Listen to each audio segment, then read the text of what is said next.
showtime. It's showtime. It is showtime. It's Yeah. showtime. Calling Chris Anderson, Yeah. my friend Yeah. and co-host. Where are you today? Well, actually, I'm in. Is this another hotel room that I haven't seen before? No, this is Studio W3. See, I'm borrowing my wife's office because Studio W1 is still exploded because my daughter just left and it's chaos. And Studio W2 is the dining room table, and that's pretty full. So she's graciously given me her office. Well, thank you, Anna. We do appreciate that, and that's most excellent. Yeah. Well, and you? I am here in Chicago, in high above Michigan Avenue. Did you add more fake books to your bookcases there, over your left shoulder? They look more unsettled. Every book here is real.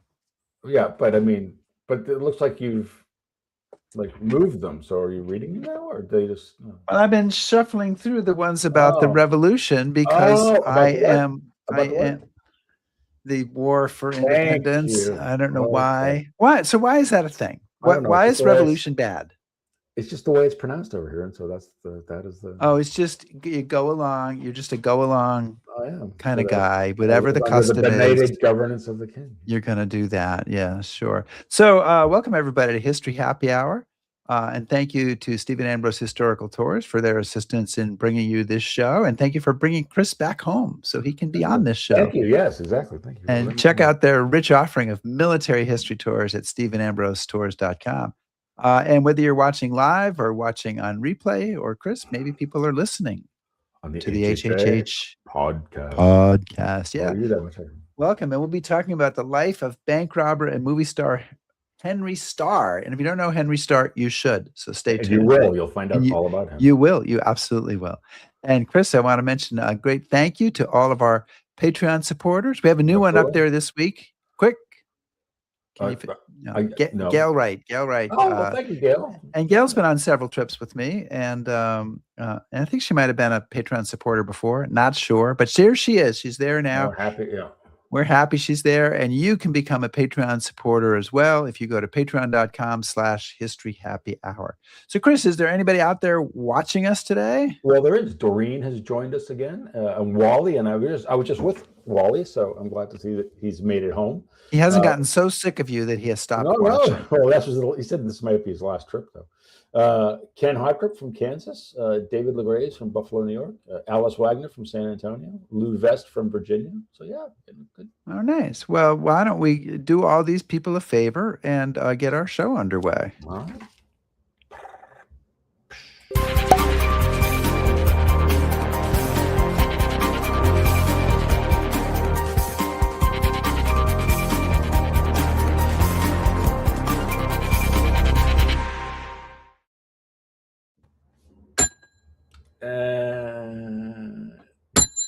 Better. Okay, good. Then don't get carried away. Okay. All right.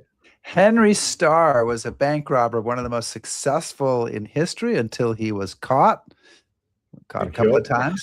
And when he got out, he became a movie star playing himself. And today we're going to talk about Henry Starr with Mark Archuleta, who's written a book about Starr, which is called The Real Thrilling Events of Bank Robber Henry Starr.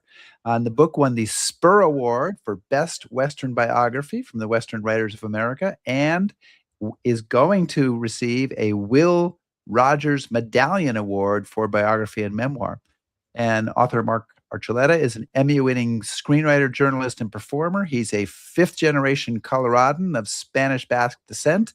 He grew up steeped in the history of the American West and the colorful characters who inhabit it. And so we want to say, Mark, welcome to History Happy Hour. Well, thank you very much, fellas. I'm happy to be here. Did you wonder if we would ever get around to introducing you? I was just hooked in. I wanted to say hi to Wally. Thank you, Wally, for tuning in. How's the beef? Just wanted to check in on that. Did you bring a cocktail, and have you been imbibing it already? What are you suggesting? Yeah. Nothing. So this is prosecco. This is going to be this is a mango prosecco. When I went to Italy, prosecco is almost like tap water there. Yeah. It's everywhere, and So I've really become a big fan of Prosecco, and cheers to you fellas and Oh, cheers. everybody out there. Yep. So I have a glass of red wine today, and you, Mr. Anderson? Glenturret 12. All right, cheers, everybody. Yep. So, Mark, let's just start out. Give us a quick thumbnail sketch of Henry Starr. I imagine most of our audience is not familiar with him, and why you decided to write about him. Okay, so Henry Starr was a Cherokee outlaw. He was born in 1873 and died in 1921. Just to give you some kind of reference to where he fits sort of in outlaw history, he would have been about 9 years old when Jesse James was murdered, and was about 16 when Belle Starr was murdered. No relation to Belle Starr, except that she married his cousin. So he began robbing banks. He was born in the Indian Territory. He began robbing banks about 19, and he was a horseback outlaw. But his last bank, he had quite a career. He used an automobile. So he bridged this era, from 1873 basically to 1921. Famously boasted that he had robbed more banks than any man in America. It's even on his tombstone in Dewey, Oklahoma. He was very proud of that fact. But there were a number of outlaws, especially in the Indian Territory at that time. But what really fascinated me about him, one, was that he was a gentleman bandit. There were some very violent, deadly outlaws that were his contemporaries. But what fascinated me about him is that he had lived long enough to see the invention of the motion picture camera.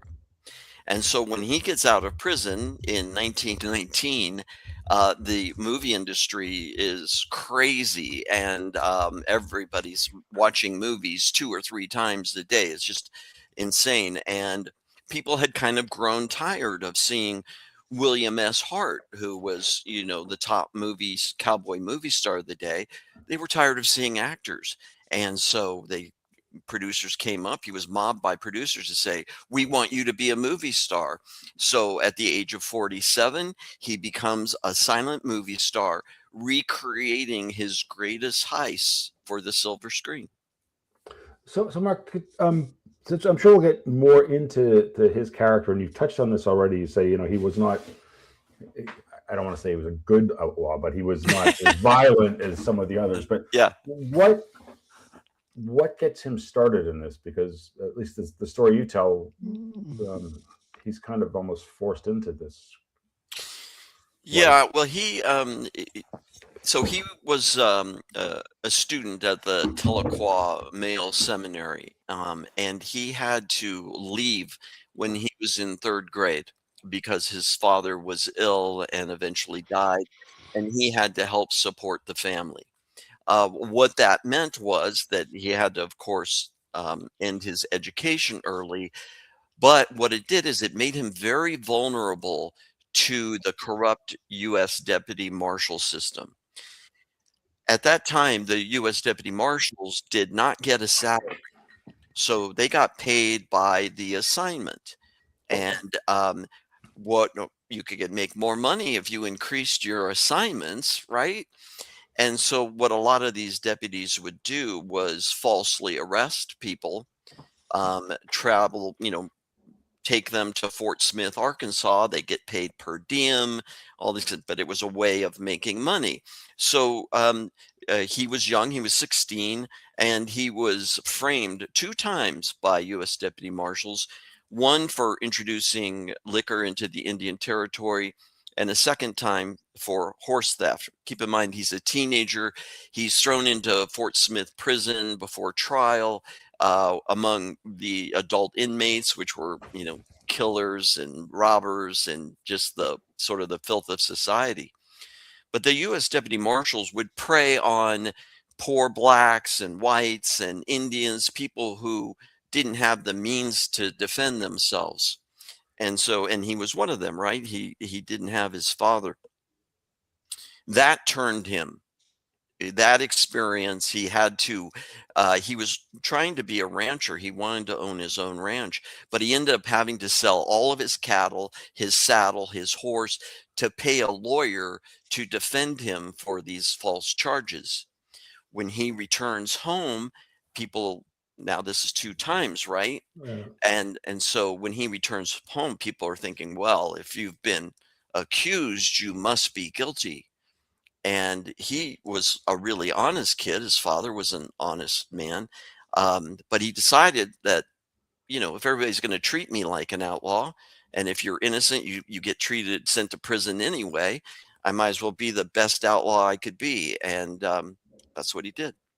So, Mark, you touched on this, but something that's quite fascinating to me is that we tend to take the Old West, if you will, and I'll put that in quotes, and put that in one bubble. And then we tend to take like the modern age of movies, telephones, cars, and we put that in another bubble. Yeah. And we don't think about them overlapping. Right. And it's really incredible that in this period from about, I don't know, 1900 to 1925, something like that, that they really do overlap. And one of the things, it's not in your book, but one of the things that blew me away when I found out about it is that Thomas Edison, right? Inventor of the light bulb and the movie camera. Thomas Edison is born 1 year before Wyatt Earp. Yeah. So Wyatt Earp is younger than Thomas Edison. So it really is this kind of whole bridging period, isn't it? And where old things are going out and new things are coming in. You found your copy of an American Historical Dictionary, didn't you, before the show? You just had I did not. No, I've written about Wyatt Earp and Thomas Edison because I that is just, to me, is like that. It's the other thing, and sorry, we're getting further away from Mark's book, and we will get back. But the other thing that Wyatt Earp and the shootout at the OK Corral. Mark, what year is that? I don't have it in my head. Is that 1892 or 93? It's right around there someplace, or 88, somewhere around there. But they already had a telephone system in Hartford, Connecticut. So literally, people might have been talking to each other on the telephone about, hey, what Wyatt Earp did at the OK Corral. So there is this. You can expand on this, but there is this weird overlap of eras. Well, one of the things that he had to consider as his criminal career progressed was the fact that, like you said, the telephone poles started going up everywhere. And when he's escaping, people can make phone calls and go, I saw him this way, I saw him over here. The other thing was the use of the automobile. So in 1915, he pulls off the greatest feat of a bank robber possible, which is robbing 2 banks at the same time. Well, he sort of pulls it off. Okay. Are we going to have a fight now? Let's do it, because that will totally expand. The fellas got away with the money, so I consider that a success. Please go and tell us about it. You see what I have to put up with, Mark? Every week it's like this. But what I was going to say, though, was by the 1915, so this is in Stroud, Oklahoma, cars are commonplace. Police have cars, people have cars, but he decides to do it the old-fashioned way. He actually gets a chuck wagon outfitted with horses, and they ride into Stroud and camp overnight, just like in the 1890s, because his calculus was that there would be few roads, so on their escape, the police could block them off. Rubber tires were very thin, so there was a very good chance that you would have a blowout on your escape. So he was going to old tech, despite the new tech that was there, which was automobiles, and they pulled that robbery off on horseback so that they could disappear in the Osage Hills, where automobiles couldn't get to them. So you are leaving a very important element of this robbery out. Yes. Which one? Which important element? So many. So this is the double bank robbery in Stroud, Oklahoma in 1915. Yes. first of all, let me just. Is it my turn, Chris? Did you want to Well, go? Rick, run with it, man. You're just. All right, I'm on fire. You're on fire tonight.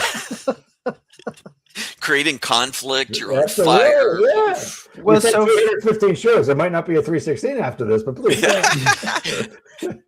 So first of all, this bank robbery in Stroud, Oklahoma, that Yes. he undertakes at age, 45 or whatever he is. This is kind of perhaps it's an homage to, or perhaps sort of a desire to do better than a much earlier double bank robbery in 1892. So start off, tell us about that one in Coffeyville. Okay, so in Coffeyville, Kansas, we're talking about the Dalton gang, and the Dalton gang. They actually lived in Coffeyville, the Dalton brothers, and there were three of them. There was Grat, Bob, and Emmett. And then they had two cohorts. They decided that they were going to rob two banks at the same time in broad daylight. This was their hometown. So they wore disguises. They had like these false beards and stuff. And the minute they walk into the town, the guy sweeping his porch goes, "That's Bob and Grat in fake mustaches and beards." Yeah, so be up to lesson no- one: don't rob a bank in your hometown. That's something that I've noted. Okay, Thank you. So of course it all got blown up almost immediately, and so they hadn't done any reconnaissance, and so they had planned on hitching their horses behind one of the banks, and it would be a quick, easy getaway. But those railings had been removed, and so they had to put their horses like a block away. On the opposite side of something called Death Alley, which wasn't called Death Alley before they got there, but you can see this isn't going to turn out well for them.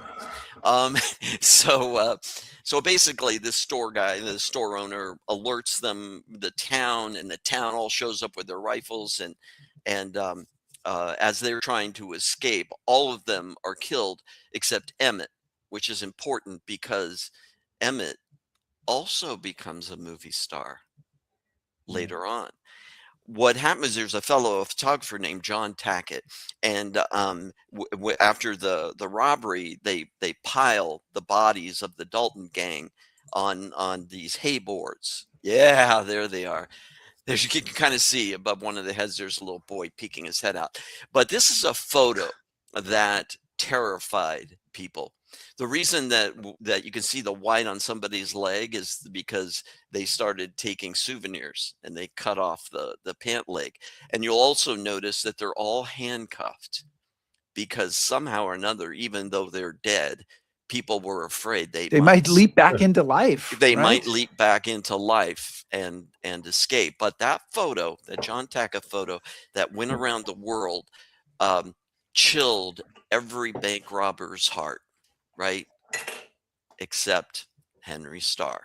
And so robbing two banks at the same time in broad daylight was the holy grail of bank robbers.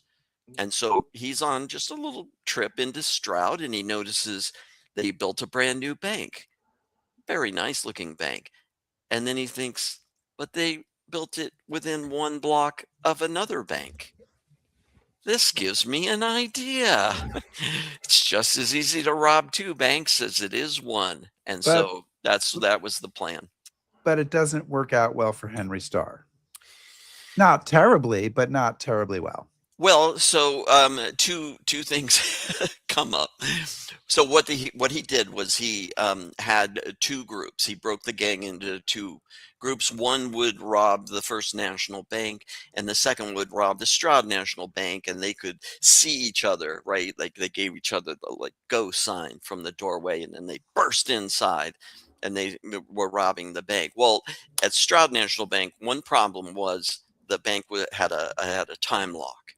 And he ended up getting into a debate with the guy about, I know about this and let's open it, let's go.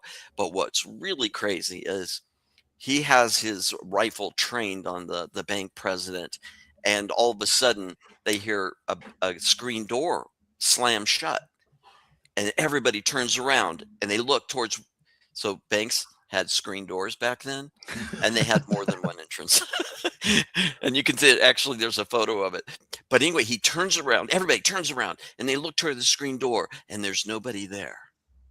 And then they look down, and there's a 5-year-old little girl. I call her the Shirley Temple doppelganger. And there's a little girl that's just walked into the middle of the bank robbery. So Henry Starr kind of like lowers his gun and says, "Okay, you gotta go.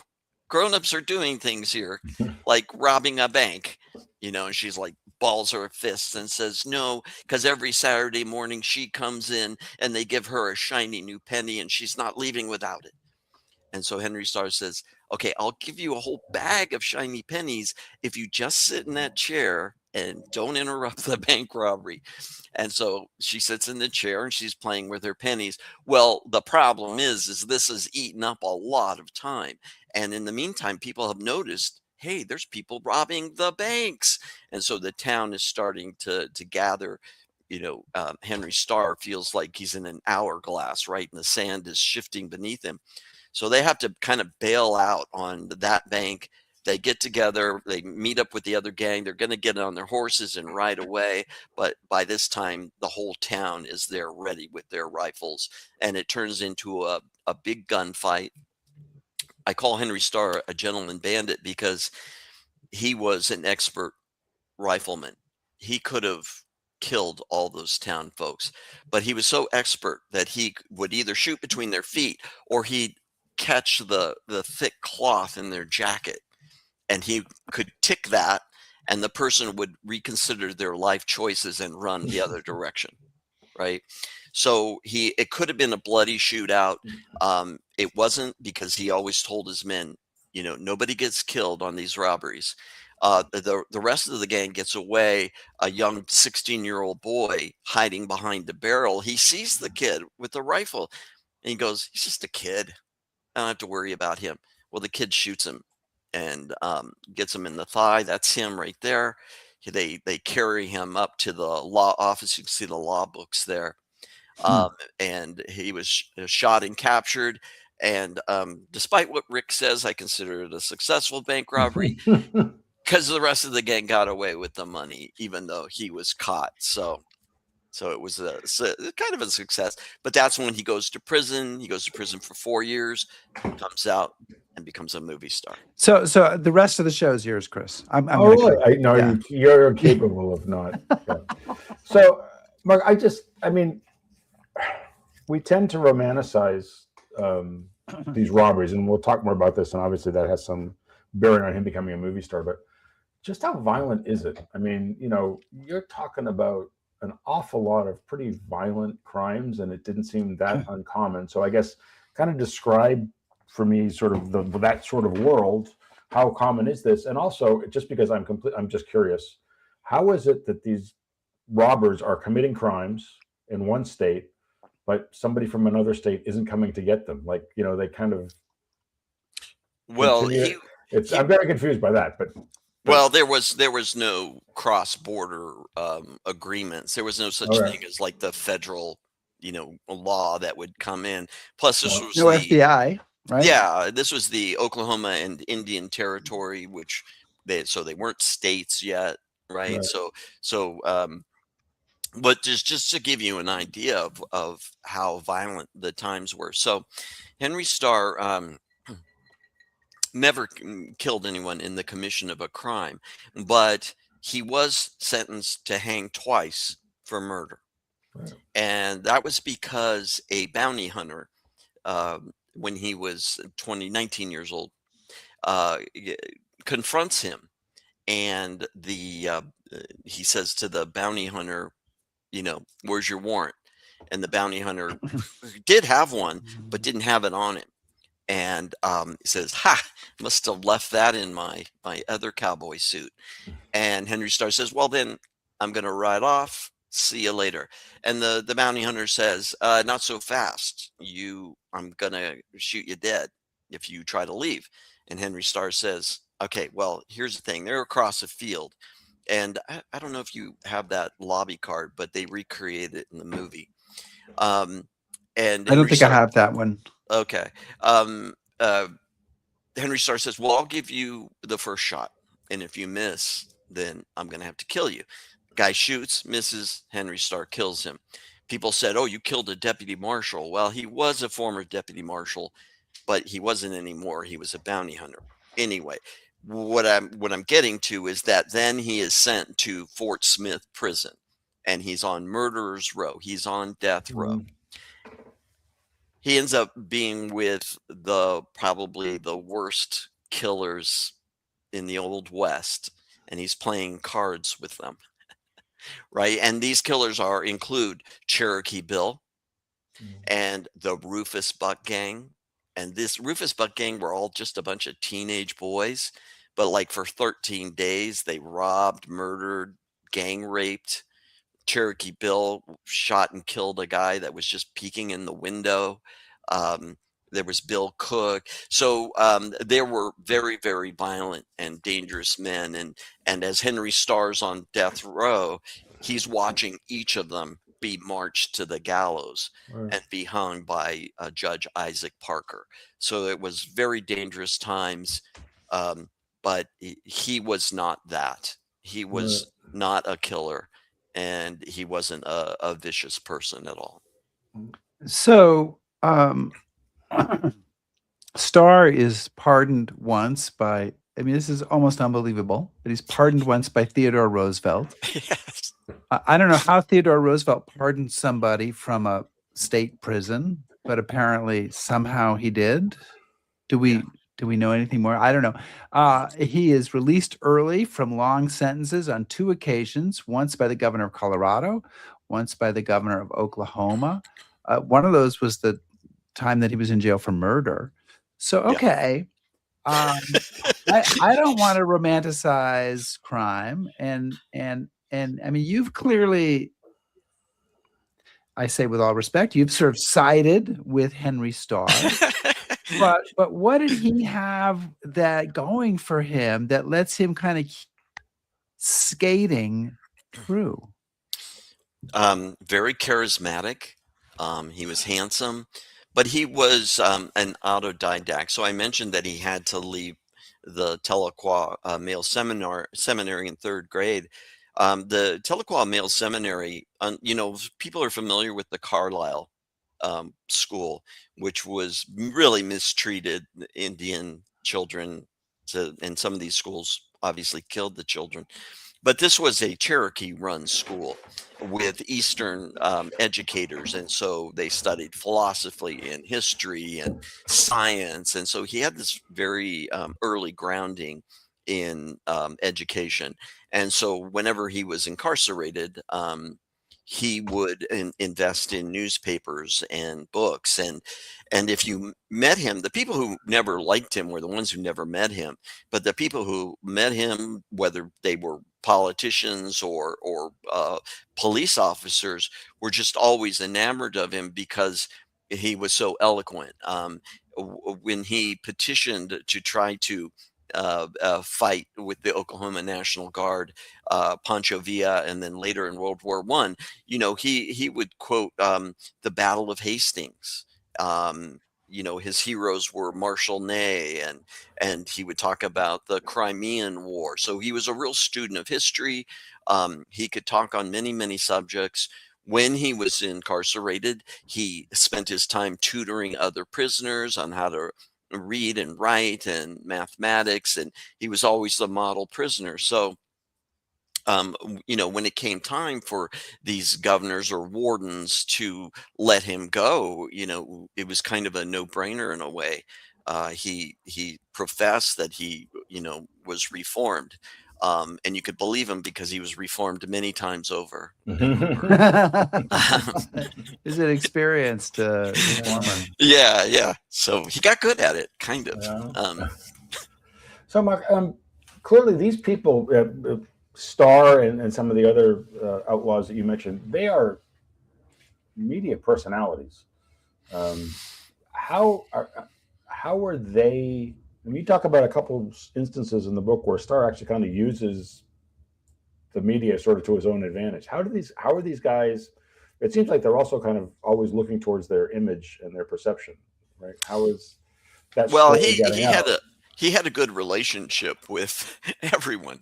You Right. know, like he was best friends with all the sheriffs, and I mean, when he Mm, was arrested for the Stroud Bank robbery, and he was in Chandler jail, you know, all the ranchers and Wild West show people and sheriffs and marshals, they all came to visit him, and they all sat around and smoked cigars and chewed tobacco and had a grand old time. So there was a really interesting relationship between outlaws and you know, marshals and the media. And sometimes he would drop stories to mm, the media saying he'd escaped to Bolivia or he yeah. had done this, and so nobody was looking for him. But in terms of media, now this is so there have been other books written about Henry Starr, and but no one's really talked about the movie element and the media element. So when he was 19, he was already a bit of a media star for his age because he had his own dime novel series written about him. The only other outlaw that had their own dime novel series was Jesse James. So he was already famous, infamous at 19. And that was sort of the common people's entertainment. All these years later, he becomes a silent movie star, which is also the common people's Right. entertainment. And he bridged that gap, which was amazing. You know, you did have other outlaws like the James Younger gang, Right. right? And then and which was one era, and then the next era of gangster after Henry Starr was like Dillinger, Bonnie and Clyde, you know, Babyface Nelson, those guys. But he fit in this He's in the narrow middle. window Yeah. where motion pictures were so new that you could still have a movie star also be the outlaw. And there were two others. I mentioned Emmett Dalton becomes a movie star, and so did Al Jennings. So there were Yeah. three of them, and they all knew each other. So, oh, Chris, did you have something you wanted to go with? Okay, so okay. First of all, let me just say that we're chatting with Mark Archuleta, who is the author of The Real REEL, The Real Thrilling Events of Bank Robber Henry Starr, from Gentleman Bandit to Movie Star and back again. So, Mark, how does he get into the movie business, and what is the state of the movie business in 1920? Because that's about when this happens. Is it the same as it is today? Is it different than it is today? And I guess it's different because some of the movie business is in Oklahoma, which is probably not so much today. Oh, you know, actually, quite the opposite. Oklahoma is really a bustling Oh, okay. motion picture center. You know, you know, because what changed, and California is not happy about it, which is where I'm at. But all these states are doing tax Tax incentives, advantages, right? right? And so you see, like Georgia is a big filming location. Well, so is Oklahoma, and it's been evolving really, really quickly because I was there, I don't know, I would say 7 years ago, and I was scouting because I'm always this started out as a screenplay, um, and so I always wanted to try to make this into a film. And I was going around looking for studios, and they just didn't have the infrastructure. Well, now there's Cherokee Film, which has their own studios. There's a volume stage. I think they're called One Set Studio. That's in Oklahoma City. There's another brand new studio facilities that are being built now in Oklahoma, which I love because, of course, I would like to make the film there and set, you know, use their facilities. Sure. That I digress, but no, Oklahoma is actually becoming a big filming location.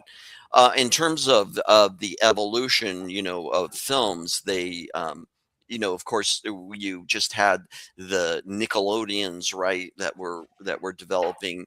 But once movie projectors and cameras became mass produced, there was a lot more filming going on.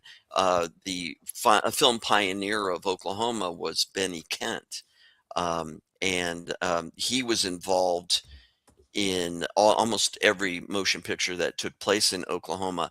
We were talking about Teddy Roosevelt.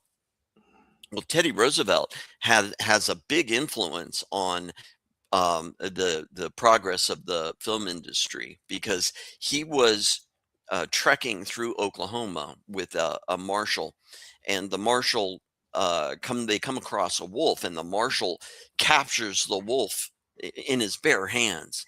And when Teddy Roosevelt goes back to Washington, D.C., he's regaling his friends about this marshal that he met that captured a wolf with his bare hands, and all of Roosevelt's society friends are like, "Ha ha, another story from Roosevelt. Oh, that blowhard, whatever." And he's like, "Oh, I'm gonna prove this." And of course, there was this new thing with celluloid film. So he gets that marshal and says, "Can you do it again, but film it this time?" And Benny Kent was there, had a camera, so they tried to recreate it, but he couldn't do it, and they rigged it up. But it became a documentary kind of short film called The Wolf Hunt, and it was such a big hit that this marshal decided to form his own movie company in Oklahoma City. They filmed another movie called The Bank Robbery. This is like 1903. By 1908, when Emmett Dalton gets out of prison, he decides that this guy that took that photograph, John Tackett, he has graduated to film from just still photography, and he pitches the Coffeyville Chamber of Commerce, called a commercial club back then. Says, let's make a motion picture that shows the modern city that we've become since the Coffeyville raid. And so he wanted us to recreate the Coffeyville bank robbery with Emmett participation, right? He was part of it. Well, the film doesn't do that great, except for the people love the bank robbery portion. So then he ends up making a movie about the Coffeyville bank robbery. So 1908, you can see that motion pictures are becoming more common. The biggest issue was the distribution system. Movie theaters used to buy films, like just storefront movie theaters. They used to buy films not based on genre, but by the foot, right? Didn't matter what it was, you paid by the foot. Well, what happened though is that these little theaters started collecting all these old films, and they didn't know what to do with them, and nobody wanted to watch them. They'd already seen them, and people were like, "Give us something new, give us something new." So the movie theaters began trading them like baseball cards, right? Oh, I'll give you this 10-foot film if you give me that 10-foot film. That evolved into actual exchange. People who had more money would then buy up all the films, and they would handle it. Then studios said, "Oh, hey, wait, we want to control." And we're talking about big studios, like some that have survived, like Universal. They took over the distribution system. So by the time 1919, when Henry Starr gets out, you have a pretty good distribution system, right? Films are able to get around to all the little communities for the most part. He takes advantage of a little bit of that. But the biggest problem that he ran into was he gets out in 1919, and prohibition has passed. Yeah. So the Women's Christian Temperance Union is thinking, what are we going to do with all that free time on our hands? How about film censorship? Mm. And who's the easiest target? Bank robbers and violence. And so they really set their claws on trying to stop Henry Starr's movie from being seen. Okay, well, I want to talk about that, but before we do, just kind of walk us through. Henry gets out of jail. Yes. He needs something to do, and then all of a sudden, he's a movie star, or he's going to be. How is this happening, and how much of this is him proactively going after this, or is it these new movie makers saying, "Hey, we got a story here. Let's just kind of drag him along with us." So in 1915, you know that picture that we showed earlier where he's lying on the bed, Yeah, injured from after the Stroud robbery? yeah, The crowd below is circling and they want to hang him. right, And so he sends a telegram to a marshal named William Bill Tillman. Bill Tillman lives in Chandler, which is about 20 miles away. This is 1915, keep in mind. Bill Tillman has now transferred from being a marshal into a filmmaker. And he is actually shooting a motion picture in Chandler called The Passing of the Oklahoma Outlaws. And this is a film about the story of him and the other the part of the three guardsmen who were famous marshals at the time, and they are recreating their exploits, right? And they've actually hired some of the real outlaws like Catalani and Little Britches and Arkansas Tom Jones, who was part of the Battle of Ingalls, but he's still alive and out of prison, and he's playing himself. So he comes to Chandler and tells Henry Starr, he says, I've quieted all this talk about lynching you. You'd be doing me a big favor if you let my cameraman, Benny Kent, again, that I mentioned, film you being taken to Chandler Prison from Stroud, and your wife and all the people in it. So that's actually the first time Henry Starr appears on film is 1915, and Bill Tillman actually has this short feature called The Capture of Henry Starr. Then he cuts that into his movie Passing of the Oklahoma Outlaws, which Tillman ends up touring for like a decade all around the country, mostly around Oklahoma. So that's the first time. But while Henry Starr is in the Chandler jail, he gets approached by somebody that says, we'll buy your life story and we'll give you 20% of the profits if you let us make a movie.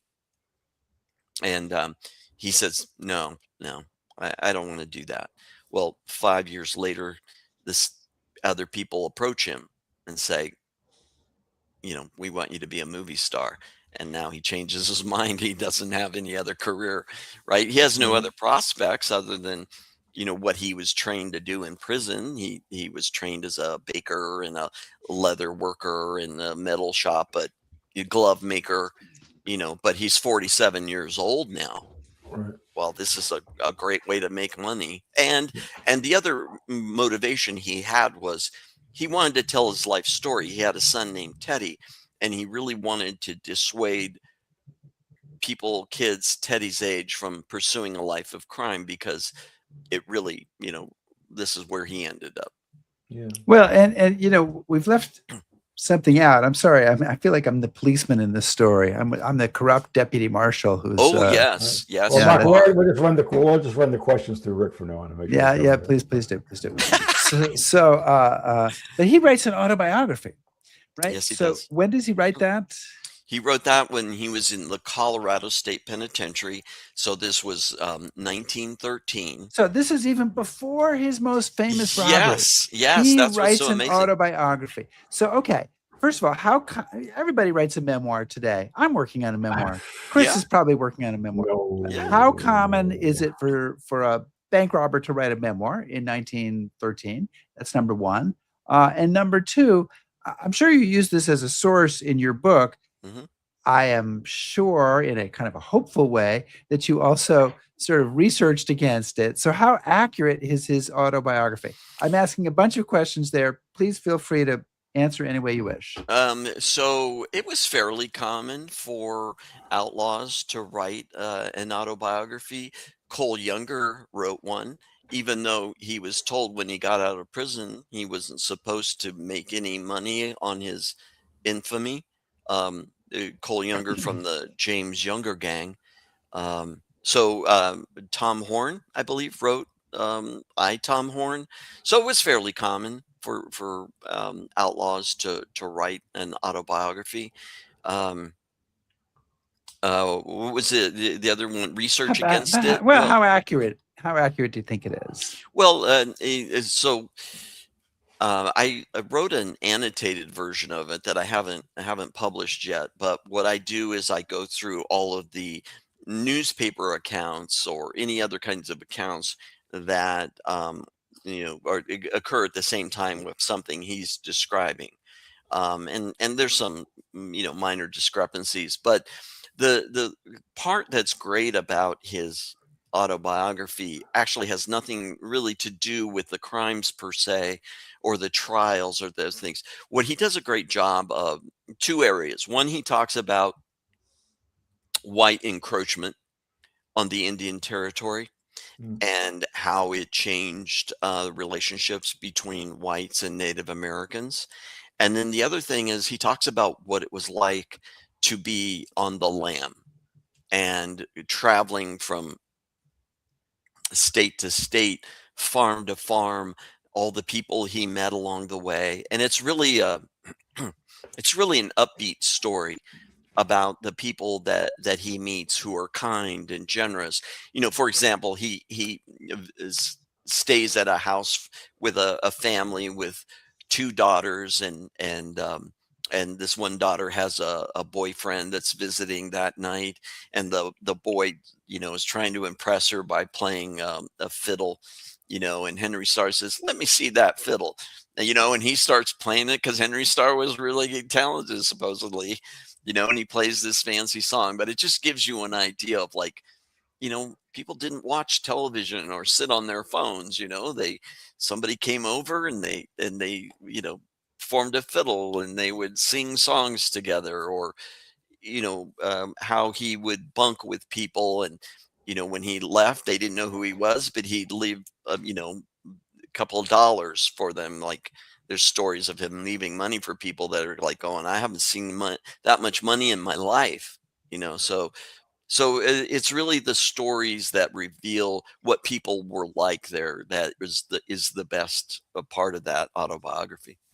So Mark, I mean, we should probably talk a little bit about this movie. The title would be a great place to start. But when I was reading the book, one of the things that really struck me, well, two things. One was you say that Starr was really insistent on authenticity, as much authenticity as he could insert into it. But by the same time, and I'd like to pick up on this, you say that the producer used two coats of whitewash on the story. So maybe you could kind of wrap all those things up into an answer. Yeah, so Henry Starr did, always said, "I want this to be completely authentic," and they promoted it as a moral uplift. That was the big term at the time, Right. moral uplift. This is since we have the photo up there, you can see that this is this is what I call the second coat of whitewashing. So he was Cherokee, and any other photos that you see of him, he was dark complexioned. Yeah, dark brown eyes, dark hair. Everybody knew that he was part Cherokee. But when this came out, well, look at him. He has sandy blonde hair, maybe blue eyes. It's hard to tell. Rosy cheeks, right? Um, red lipstick, but we won't go there. Um, but you can see that they're trying to market him as a white outlaw. The first, what I call the first coat of whitewash, is the casting of Cherokee Bill, who was Indian and black, but pretty much presented as black, who was on death row with him, and they recreate the Cherokee Bill sneaks in a gun because he's going to be hung and tries an escape, and he kills one of the guards, and he swears he's going to kill all the other guards. But Henry Starr, the guards say, "Cherokee Bill, would you mind getting his gun back?" And Henry's like, "Well, he'd probably kill me too." But he decides, he'll do it. He goes in there and gets the gun away from Cherokee Bill, saves all the lives of the guards. This is why Roosevelt commuted his sentence. But when they recreate it for the film, I don't know if you have that lobby card. I don't. Sorry. Oh, it's in the prison scene. Right. You go to my website or get the book. Yeah. The picture's in there. But when they recreate the scene, it's a white man, right? He's got a 5 o'clock shadow and looks dangerous, but it's a white man. So what does this tell you? This tells you that the social political situation at the time really impacted how authentic this movie could be. Um, it's being filmed in Tulsa, right?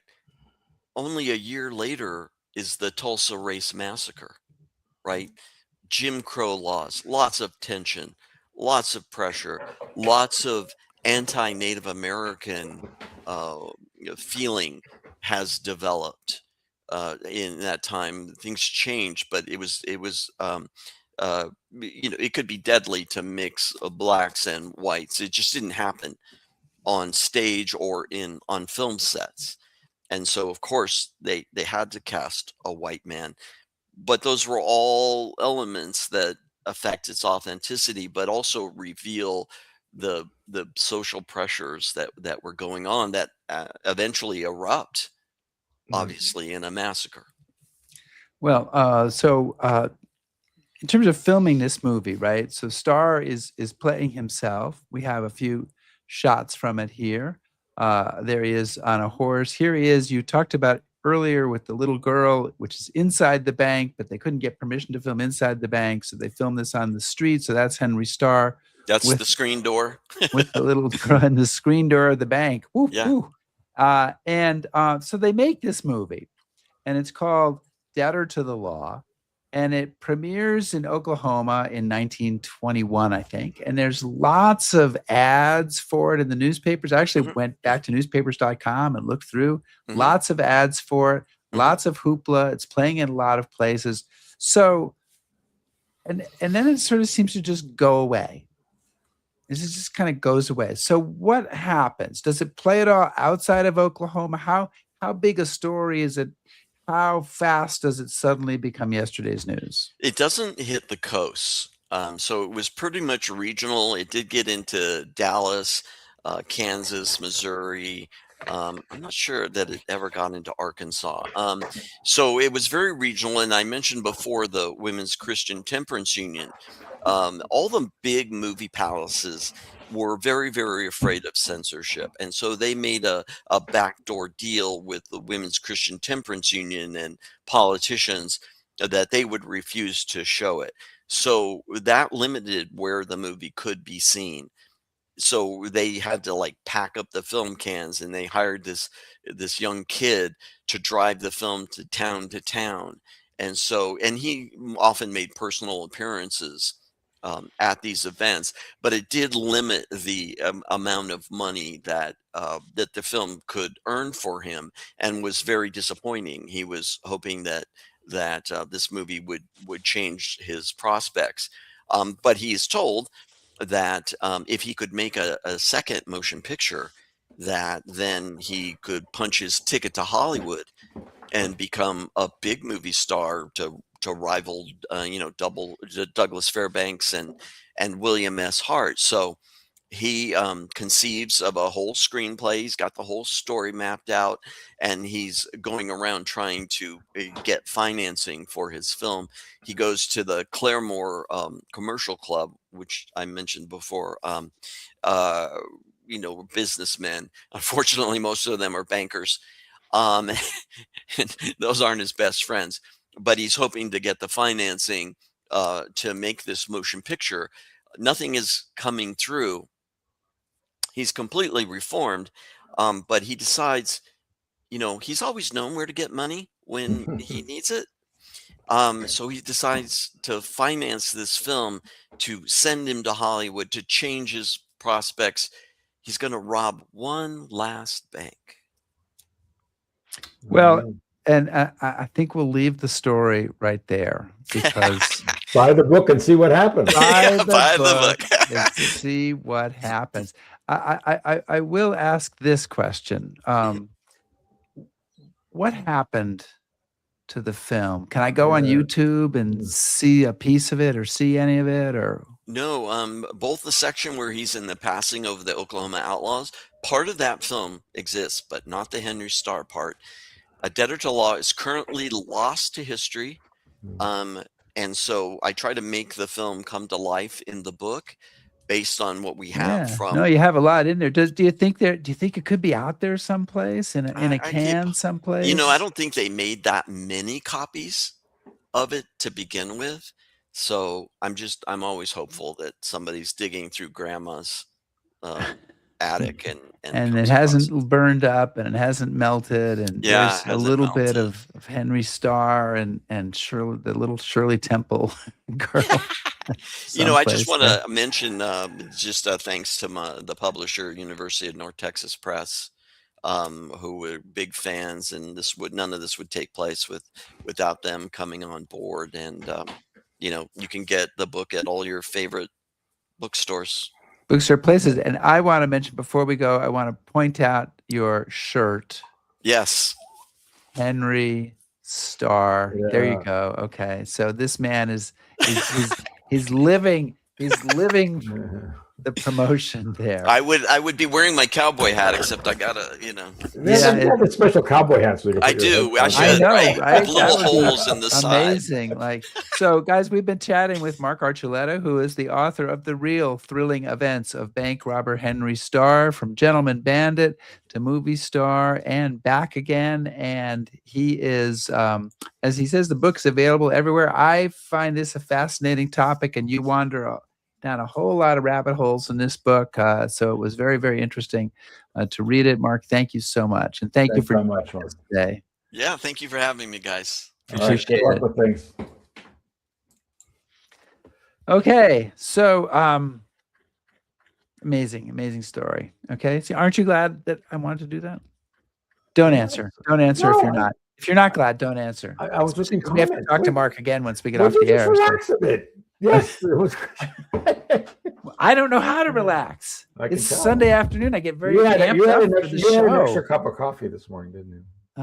Maybe. Yeah. I did have a latte. I did it right before the show. I had a latte and I drank that down. So yeah, that could be it. So Chris, we are live again next week. I know we've had a lot of encore episodes lately, but we have a bunch of live ones in a row. I think until I'm in the Revolutionary War Tour, which is October, but I don't know. There might be another week before that we're not doing a show. But next week, we're going to chat with Peter Stark, who's the author of The Lost Cities of El Norte. And this is about the Coronado expedition of 1540, where they leave Mexico, the Spanish under Coronado, and they're going to head north and see what's there. And holy heck, all sorts of stuff happens to them, and very few of them. Gosh darn, Rick, that sounds make it back alive. Holy heck, it's crazy shit, you know. Yes.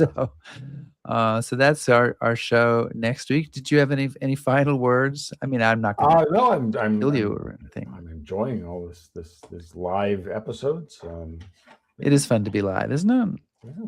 It is fun. And thank you to our audience for being here. And please, everybody, subscribe to us on YouTube, follow us on Facebook, shout at us on Blue Sky, listen to our podcast, back us on Patreon. And if you're willing, go browse us at historyhappyhour.com.